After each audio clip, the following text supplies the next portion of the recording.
पेड़ पर क्षमता से ज़्यादा फल लग जाएं तो उसकी डालियाँ टूटना शुरू हो जाती है। इंसान को भी औकात से ज़्यादा हैसियत से ज़्यादा मिल जाए तो रिश्तों को तोड़ना शुरू कर दिया जाए। नतीजा आहिस्ता आहिस्ता पेड़ अपने फल से वंचित हो जाता है और इंसान अपने रिश्तों से। आप क्या चाहते हैं ये आपको सोचना है। नमस्कार, मैं हूं कमल श्रीमाली। आपका बहुत बहुत स्वागत आपके अपने चैनल में। और 29 मार्च 2025 को शनिदेव की मीन राशि में गोचर के इस विशेष एपिसोड में, यह एपिसोड आपकी राशि नाम राशि अर्थात मून साइन पर आधारित है।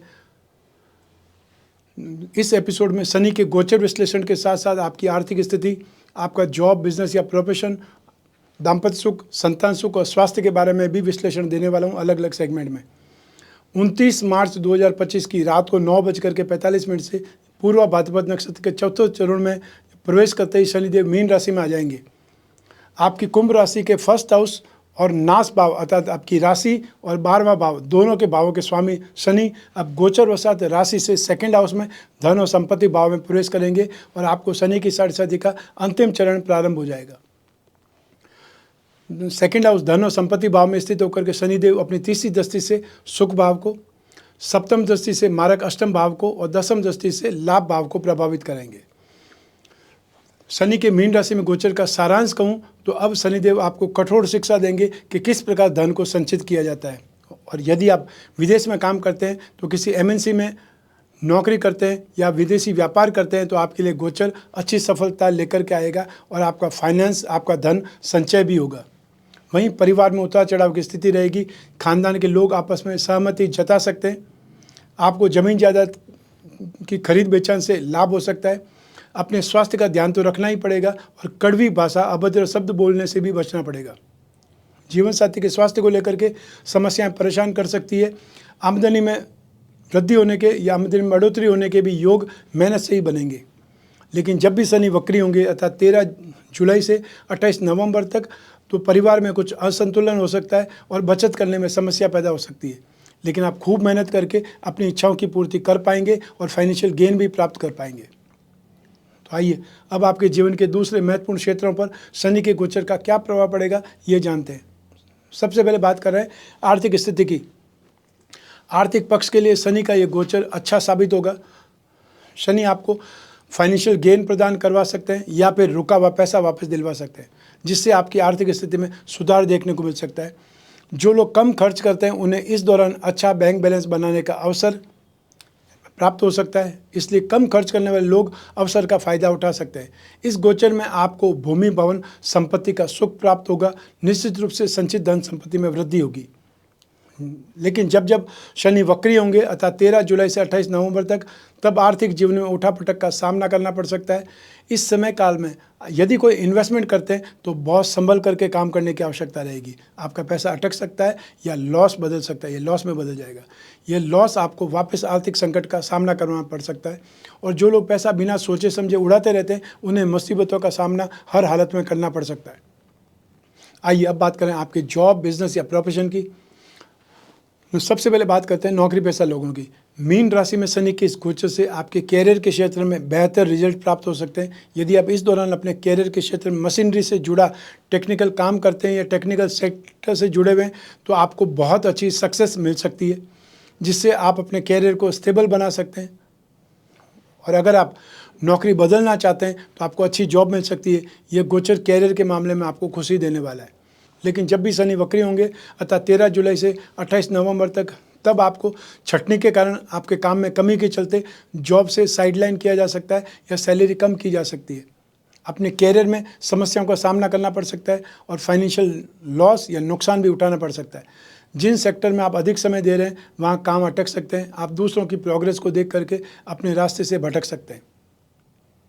अब बात करते हैं आपके बिजनेस की। मीन राशि में शनि के गोचर में आप अपनी मेहनत के बल पर अच्छी प्रोग्रेस कर सकते हैं। लाभ की स्थिति को सुधार सकते हैं। घर के बाहर रहना पड़ सकता है। विदेश यात्रा आप कर सकते हैं या विदेश यात्रा हो सकती है। अपने व्यवसाय में उन्नति देखने को मिलेगी और आपको इस दौरान, इस गोचर काल के दौरान स्टाफ की मदद से अच्छे काम आपके हो सकते हैं। अच्छा प्रॉफिट आपको मिल सकता है। आप में से वे लोग जो कृषि संबंधी मशीनरी का काम करते हैं, खेतीबाड़ी के औजार का काम करते हैं, उन्हें बड़ा ऑर्डर मिल सकता है। हैंडीक्राफ्ट या एंटीक से जुड़ा व्यवसाय करने वाले लोग बहुत अधिक व्यस्त हो सकते हैं। आपको इस दौरान अच्छा काम और अच्छा फाइनेंशियल गेन प्राप्त हो सकता है। आप कॉस्मेटिक या ज्वेलरी का व्यवसाय करने वाले लोगों को इस गोचर में बहुत बड़ा काम या बहुत बड़ा लाभ मिल सकता है। और जो लोग कृषि भूमि में निवेश करना चाहते हैं उन्हें भी इस दौरान बहुत अच्छा लाभ मिल सकता है, सक्सेस मिल सकती है। तो आपको 14 मई 2025 से नए व्यवसाय की प्लानिंग हो सकती है। आप अपने वर्तमान व्यवसाय के साथ साथ नए व्यवसाय को भी अच्छे ढंग से चला पाएंगे। लेकिन जब भी शनि वक्री होंगे तब आपके कामकाज में मन नहीं लगेगा।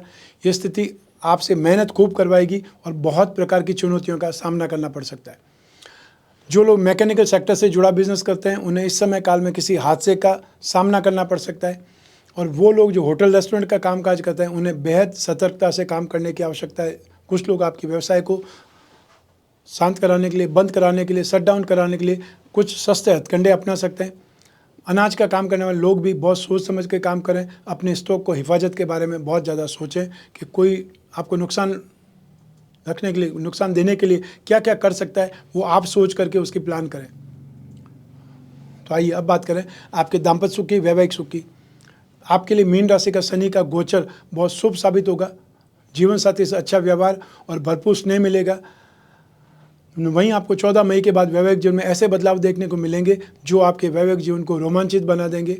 आपके बीच प्यार और विश्वास बढ़ेगा जो आपके परिवार में नए मेहमान के आने का योग बना सकता है, संकेत दिला सकता है।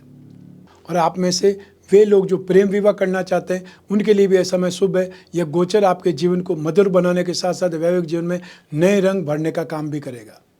लेकिन जब भी शनि वक्री होंगे तब जिन लोगों के विवाह की बातें चल रही है वो बात खटाई में पड़ सकती है। आपके रिश्तेदारों में से कोई नहीं चाहता कि वहाँ आपका विवाह हो। विवाहित लोग जीवन साथी के स्वास्थ्य को लेकर के परेशान हो सकते हैं, बार बार हॉस्पिटल के चक्करों से हताश और निराश हो सकते हैं।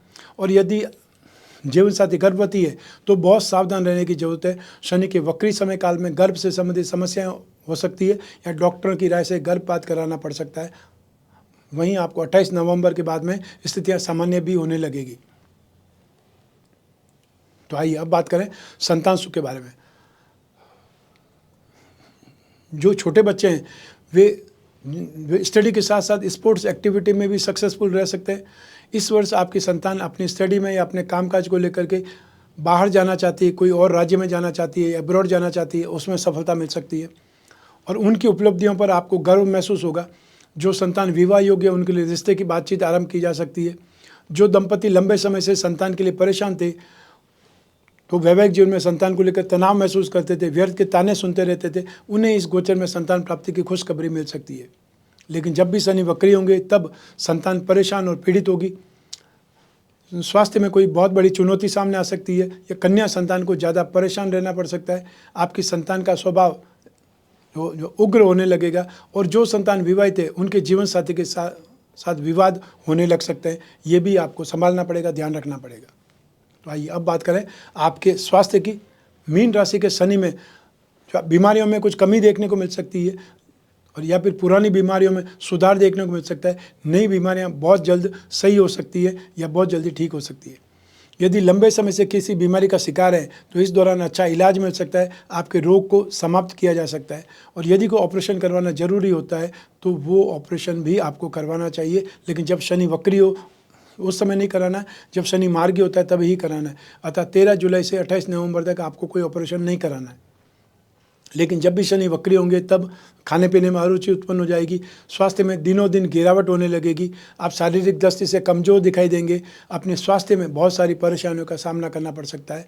अपच, पाइल्स, ये ब्लड इन्फेक्शन से संबंधित जो शिकायतें, जो समस्याएं उत्पन्न होगी, आँखों और दांतों के रोग भी परेशान करने लगेंगे। तो आइए अब बात करें आपके उपायों की। आप कुंभ राशि वाले जातकों को शनि और चंद्रमा दोनों के दान और उपाय करने की आवश्यकता है। सबसे पहले मैं आपको चंद्रमा के उपाय बता देता हूँ। आप कुंभ राशि वाले लोगों को दूध, चांदी, सफ़ेद कपड़ा, चावल, इसका दान सोमवार को सूर्य से 1 घंटे के भीतर भीतर करना चाहिए, ताकि राशि पर जो पीड़ा है या मेंटली जो स्ट्रेस है या तनाव है उससे आपको राहत मिलेगी। शनि दोष निवारण में नित्य शिवलिंग पर जल चढ़ाना, मां मृत्युंजय मंत्र का जाप करना बहुत ज़्यादा शुभ रहेगा। तो आइए अब बात करें शनि के उपायों की। आप कुंभ राशि वाले लोगों को काली उड़द की दाल साबुत होनी चाहिए, अर्थात साबुत काला उड़द, सरसों का तेल, लोहा और काला कपड़ा, काले तिल, चमड़े से बनी कोई वस्तु, इनका शनिवार को सूर्योदय से 1 घंटे के भीतर भीतर दान करना है, ताकि शनि के अशुभ फलों में कुछ कमी आए। कुछ और उपाय में शुक्रवार की रात में काले चने पानी में भिगो दें। शनिवार को ये चने, कच्चा कोयला, हल्की लोहे की कोई पत्ती या कोई कील एक काले वस्त्र में लपेटना है, बांधना नहीं है, लपेटना है, और लपेट करके जहाँ मछलियाँ हैं उनके बीच में डाल देना है। पूरे 1 वर्ष तक आपको हर शनिवार को ये उपाय दोहराना है। इसके फलस्वरूप शनि जनित जो कोप है वो शांत होता है, ऐसी मान्यता है। शनिवार के दिन अपने हाथ के नाप का 19 हाथ लंबा जो काला धागा होता है उसे रस्सी की तरह आप लपेट करके उसे गले में पहनना है माला की तरह, और मान्यता है कि इस प्रयोग से शनि की अनिष्टता शांत हो जाती है। आप नीलम रत्न या उसका उपरत्न नीली भी धारण कर सकते हैं, या शनि यंत्र की अंगूठी धारण करें, या शनि यंत्र के साथ में नीली जड़वा करके लॉकेट के रूप में भी धारण कर सकते हैं। शनि पिरामिड या नवग्रह दोष निवारक पिरामिड अपने शयन कक्ष में जहाँ आप सोते हैं उस जगह के आसपास रखें। इससे आपको स्टेबिलिटी मिलेगी, आपको माइंड, बॉडी और सोल, इन तीनों चीज़ों में एक प्रकार से ट्यूनिंग करने का मौका मिलेगा। श्री दशरथ रचित शनि स्तोत्र का पाठ तो सर्वश्रेष्ठ है ही। यदि वो नहीं कर पाएँ तो नित्य शनि चालीसा या शनि मंत्र का जाप करना चाहिए। शनि का एक अक्षरी मंत्र कौन सा है? ओम सम शनिश्चराय नमः। और शनि का बीज मंत्र ओम प्राम प्रीम प्रौम सह शनय नमः। जो माँ गायत्री के उपासक है वो शनि के गायत्री मंत्र का जाप भी कर सकते हैं। ओम भग भवाय विद्महे मृत्युपुरुषाय धीमहि तन्नो शनि ही प्रचोदयात्। शनि दोष निवारण कवच या नवग्रह दोष निवारण कवच बना करके भी धारण कर सकते हैं। जितना हो सके यथासंभव, जितना भी संभव हो, आपको शनि शांति के उपाय करने चाहिए। इससे आपको राहत मिलेगी, शनि की नेगेटिविटी से आप शांत रहेंगे, बचे रहेंगे। तो ये था शनि का मीन राशि में गोचर फल। आपकी जन्म कुंडली में से एक ग्रह या चंद्रमा को आधार बना करके मैंने ये गोचर फल आपको बतलाया है। आप चाहें तो अपनी जन्म कुंडली के संदर्भ में इस गोचर फल को और सटीकता से जान सकते हैं, क्योंकि जन्म कुंडली आपकी अपनी है और आपकी अपनी डिटेल से ही बनेगी, बस डिटेल से ही बनेगी। लेकिन जब जीवन में समस्याएं ज़्यादा हो, भविष्य में झांकना हो, कोई बहुत बड़ा आपको डिसीजन लेना है, तो अपनी जन्म कुंडली का विश्लेषण कराना चाहिए, समय समय पर करवाते रहना चाहिए। तो आपको जब भी जिज्ञासा हो अपनी जन्म कुंडली विश्लेषण की, स्क्रीन पर दिए हुए नंबर पर संपर्क करके आपको या तो टेलीफोनिक कंसल्टेंसी या वीडियो कंसल्टेंसी का जो अपॉइंटमेंट है वो फिक्स करना है। आप और मैं ही बात करेंगे, बीच में तीसरा कोई भी नहीं होगा। इसलिए आपकी जो भी पर्सनल प्रॉब्लम है उसके ऊपर भी डिस्कस कर सकते हैं। आप कोई भी कंट्री में रहते हो, कोई भी शहर में रहते हो, आप अपने घर की 4 दीवारी में आप अपनी कुंडली का विश्लेषण करवा सकते हैं। आप डिस्कस कर सकते हैं आराम से। जो भी आपने प्रश्न पूछना है उनके प्रश्न पूछ सकते हैं। जो भी उत्तर होंगे, उपाय होंगे, वो आपको लिखित में भी मैं पहुंचाऊंगा, व्हाट्सएप के माध्यम से या ईमेल के माध्यम से।